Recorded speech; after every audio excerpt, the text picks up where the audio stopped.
Can we have order, please? Thank you. Taoiseach, we know the four ministers you've mentioned appointed today as four good men, capable and good-humoured everything they do. They are good men. The only problem is not one of them is a woman. Isn't it a terrible pity you couldn't have the likes of Alwyn Enright here today appointed as a minister with that scale of talent? And Joe, can I say to you personally, I think it's a huge honour to yourself and your family, and we wish you the best of luck. To take Cabinet for the first time, as Brendan said earlier, in our republic is a unique honour, and you'll be good at it, I'm quite sure. Your colleague, Minister Bruton, is going to need more than luck.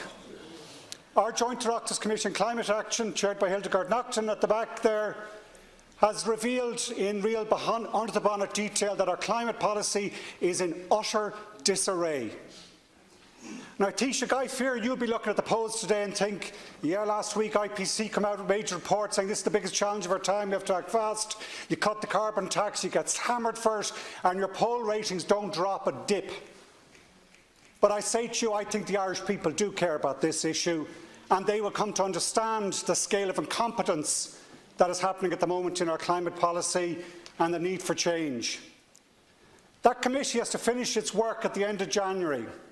And I disagree with one thing in Deputy Howell, and I agree with him in everything he said, but there has been some things that this Dáil has done well when we worked collectively in presenting Sláinte Care plan, in how we managed the abortion referendum, we have to pass that legislation too, and in how we've worked collectively on Brexit. And I've heard some people say we should go immediately now. I'm not so sure. I would love to, because I don't have confidence in the government. I cannot vote as much as I have high regard for the four gentlemen. We can't vote confidence in a government which is so poor on some of the core issues we are interested in. But I'm not too sure it's in our interest to dive just before the UK government is about to fall. I think we'd be better holding our council on going to the people after March once we see how that finally breaks.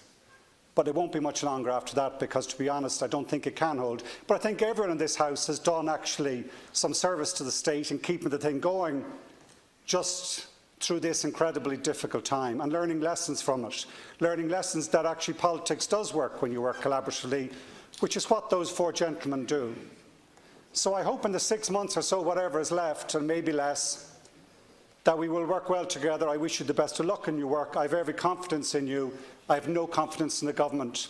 But more than anything else, Minister Bruton, you have a task working with Deputy Naughton at the back, Hildegard Naughton, in actually coming up with a climate plan for this country, which we have to do by law, as I said earlier today, and there's nothing prepared. You have to hit work tomorrow, and the scale of the change is beyond belief. The urgency and the benefit, doing it.